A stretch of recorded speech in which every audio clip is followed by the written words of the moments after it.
So we have this funny saying in English when we're talking about exercising and working out, and it's the saying, don't skip leg day. What this means is don't go to the gym and just lift weights with your arms and shoulders and chest muscles and back muscles. You need to work out your legs as well. Otherwise, your upper body is really, really fit and your legs are really, really skinny. So don't skip leg day. And when I thought of this saying, I thought, this applies to English as well. When you're learning English, it's important to not just read. It's important to listen and to speak and to do a little bit of writing as well. It's important to not skip leg day, so to speak, when you're studying English. So in this English lesson, I'll go over a few more ways that learning English is a lot like exercising. It's a lot like working out.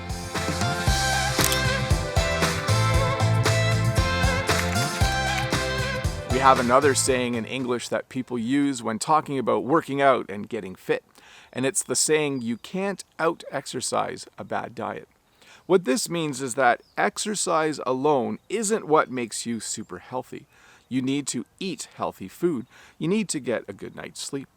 When I think about learning English, when I think about all of you learning English, I hope you're taking that into account as well. I hope you're thinking about your diet. I hope you're exercising a bit. I hope you're getting good rest every evening. All of these things will help you learn English just a little bit better. Hi, Walter. Here's Walter, by the way. He just wants to lick people right now. When you're exercising, it's good to have a plan. It's good to decide what you're going to do that week. When are you going to run? When are you going to lift weights? It just really helps you to make progress. And learning English is the same way, in my opinion. I think it's a really good idea to have a plan. You should decide what you're going to do each day of the week, and then you should stick to it. You should stick to your plan. So, just another way that exercising and learning English are very, very similar. It's really good to have a plan. If you go to the gym and you lift a 25-pound weight every other day for an entire year, it will help you to get a little stronger at first, but eventually it won't help anymore because you need to challenge yourself. You should move from a 25-pound weight eventually to a 30-pound weight and then maybe to 35. And I think the same is true when you're learning English. When you're watching English videos in particular, maybe you have the English subtitles on, and that helps you understand what's being said. But you should challenge yourself. You should turn the subtitles off every once in a while. Maybe you're reading English books that are very, very straightforward and easy to understand. At some point, you should find a book that's more challenging and more difficult. If you don't increase the difficulty regularly when you're learning English, it will be hard to make really good progress. So, similar to exercising, you need to challenge yourself when you're learning English. We have another saying in English, variety is the spice of life. When you're exercising and trying to get healthy, it's good to do a variety of activities. You should do some walking and some kayaking and maybe some rock climbing and lift some weights and maybe run on a treadmill. When you do a variety of things, your body responds by becoming healthier. When you're studying English, I think the same thing is true. Variety is the spice of life. Don't just watch the same television show. Watch a few movies. Don't just read the same books. Read the news. Maybe read some comic books as well. Don't just listen to rock and roll music because that's what you like the best when you're studying English. Listen to some country western music as well. So if you can incorporate variety into your workout to get healthier, you should also incorporate variety into your English learning. Similar to making a plan, it can be good to set goals when you're trying to get healthy. Maybe your goal is to run in a 5-kilometer race in a few months. When you set a goal, it makes you work hard as you get closer to that goal. When you're learning English, you can do the same thing. Set a goal in the future. Think to yourself, in 4 months, I want to be able to have a perfect English conversation with a native English speaker. Or think to yourself, in 5 months, I'm going to take an English test and I'm going to get a really, really good score. So if you set goals, it really helps motivate you.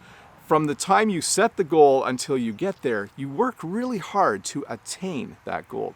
This is one more thing you can do to just supercharge your English learning. Other people can help motivate you when you're exercising and working out. This is why sometimes people will take a class. Maybe they'll take a class where everyone rides stationary bikes. Maybe they'll take a class where they do some kind of workout together. When you're with other people, it can be energizing and it can really help motivate you. This is the same when you're learning English. If you take a class, it can really help. When you go to a class, you will be with other people who are doing the same thing as you. This can really help you feel better about your progress. You'll be able to have conversations with them. You'll be able to share the things that you find challenging. They might give you little tips that will help you progress faster in your English learning, and you might be able to help them out as well. So another way that exercising and learning English are very similar, taking a class, being with other people can be super helpful. This past Sunday, I went for a walk. I went for a 10-kilometer walk. It took me an hour and a half, and it even rained a little bit while I was walking. And it was really good. The next day, I was a little bit sore, so what I did is I had a rest day. When you're exercising and working out, when you take a rest day, it means you don't work out. You don't exercise on that day. It's just good for your muscles to have a day to heal. I think this is also true when you're learning English.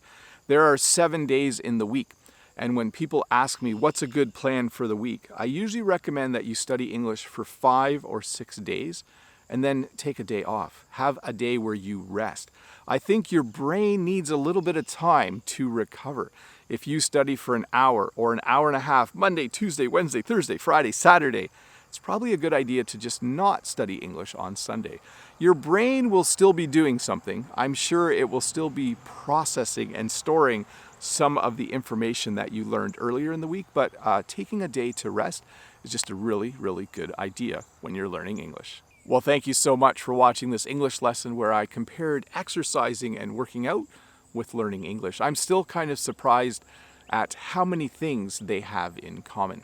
Remember, if this is your first time here, don't forget to click that red subscribe button over there. Give me a thumbs up if this video helped you learn some English. And if you have the time, why don't you stick around and watch another English lesson.